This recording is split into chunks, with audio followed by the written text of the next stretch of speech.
Warning, this video may contain spoilers. Hi everyone. So, Destiny is now with us, and I thought, as we always do here, it was time to take a look at what isn't working so well for Bungie's latest release, Destiny. Now, what prompted this video? Well, in part it was down to Bungie and Activision's PR people turning around and basically spreading a load of FUD that people should not listen to first blush day one reviews of Bungie's Destiny, because apparently anybody with a brain can't possibly see all of the problems this game is actually having. Apparently, people are too stupid to see what is right in front of them and then tell people about it. A pity, I think. So, one of the first things I want to say really is that I don't hate this game. What they've delivered is very good, but the rough edges stick out like a sore thumb in basically giving us an impression that the birth of Destiny was not a smooth ride whatsoever. So let's begin at the start. The first major problem that Destiny has is its sound design, which is frankly atrocious. The voice-over work done in this game is flat, boring, and basically a bit insipid. At no point does Destiny's voiceover or story really pull you in and drive you forward. I've put in 10 hours to this game yesterday, getting myself all the way to Venus, and at no point really has the dialogue encouraged me to feel like I'm part of this story. And the main problem here is that all the dialogue has been recorded in a very flat, monotone style. Presumably the sound guys were going to tweak all of that later in post-production, but unfortunately it literally falls flat.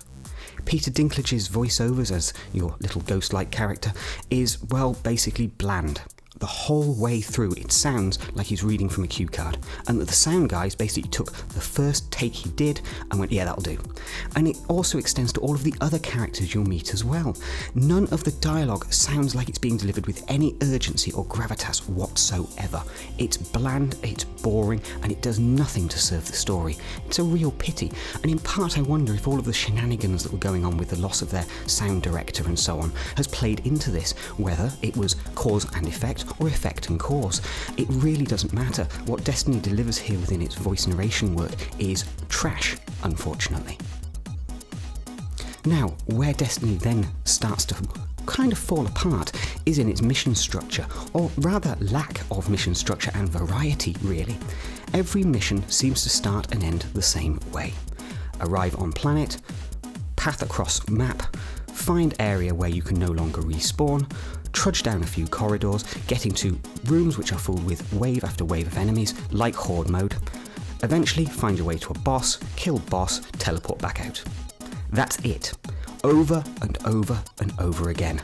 So far in 10 hours I've literally replayed the same mission structure continuously, with only one break as it were, which was a giant sword, which went on as a segment for far too long. By the end of the segment, I was kind of thinking, I'd like to throw a sword away and just shoot everything, please. It's quicker. One of the things that stuck out like a sore thumb as well while I was playing through these missions is how much of the mission stages involve corridors with nothing to shoot. Literally long pathing corridors with nothing to shoot whatsoever, until you get to a big room, and then we'll have a bit of a horde mode going on. We'll have 3 or 4 waves of enemies, and then you can go and find the boss to kill. It's dull, and it's boring, and it isn't an MMO, and it's not a first-person shooter structure. There's not enough variety here at the moment, unfortunately. And after 10 hours, I'm sorry, there should have already been variety shining through in these single-player mission structures. It isn't there, unfortunately, and I'm not completely sure the next 10 hours of the game, bearing in mind I'm level 11 now, is going to suddenly improve. If it does, I will come back and we'll make mention of this in the final review. It's a strange thing to have a game which seems to be so badly laid out within the structure of these particular missions that they couldn't even populate the corridors with mobs to shoot. It's just a long, winding stretch, and then you have these very intense sort of 5 to 10 minute bursts of horde mode going on. It just isn't working particularly well as a way to kind of drag you through this game. It starts to feel very repetitive after a while, unfortunately. One of the major sins the game seems to like to throw at you quite often is the defense bit, where essentially you'll come across an object in a room, your ghost will float into it, and then you're going to have to defend against 3 waves. And unfortunately, that happens just a little bit too often, again, with no variety. It's a case of horde waves, defense waves, or boss kill. And that seems to be all the tricks this game is able to offer us at the moment. A real pity, in my opinion. Because after 10 hours of game, we should have seen a bit more life coming through this, a bit more variety, introducing us to some other concepts, and then obviously putting those aside for a little bit and coming back to them later on in the game. That isn't seemingly happening here. There's no flashes of the genius of where Destiny is going to take you. Destiny's multiplayer is serviceable, but I find myself continuously wishing there was just a few more people on the maps, because the maps are quite big, and when you're doing something like Deathmatch, unfortunately you spend a lot of time wandering around going, there's nobody to kill. Where is everybody? Even in Team Deathmatch, that still starts to happen on some of the maps, and it becomes even worse on the 3v3 tournament-style gameplay, where again, there's just a lot of walking around with nobody to shoot. Essentially, the maps are too big for the number of players they seem to want to put on them. They want to do Halo numbers, but they've built maps which sort of sit in somewhere between Battlefield and COD for size, probably around 2 or 3 times the size of your average Halo map. Again, it's a little bit of a jarring experience, because you kind of go in there expecting not to be wandering around aimlessly looking for someone to kill, and you expect there to be some action there.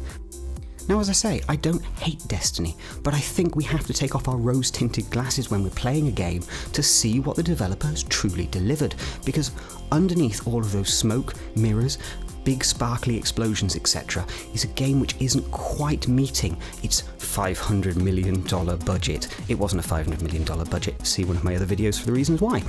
In actual fact, what we have here is probably about $50 million worth of game, plus then all of the marketing and so on and the engine costs going on top. But when you look at the story, when you look at the quality they've delivered here, it doesn't feel like even $100 million worth of game.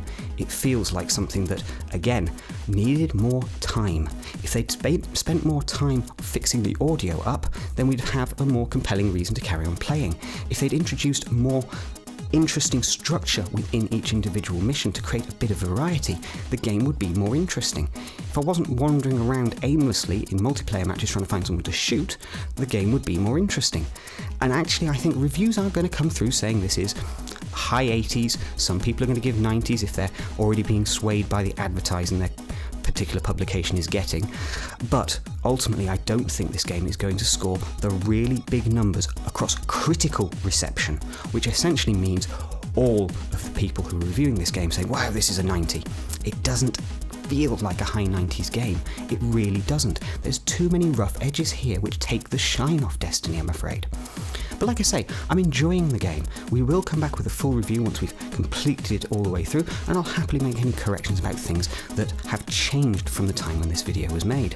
But I do honestly believe at this stage, after 10 hours in the game, we can see what is not quite working for Destiny, and it's unlikely these things will change between now and hitting the top level cap.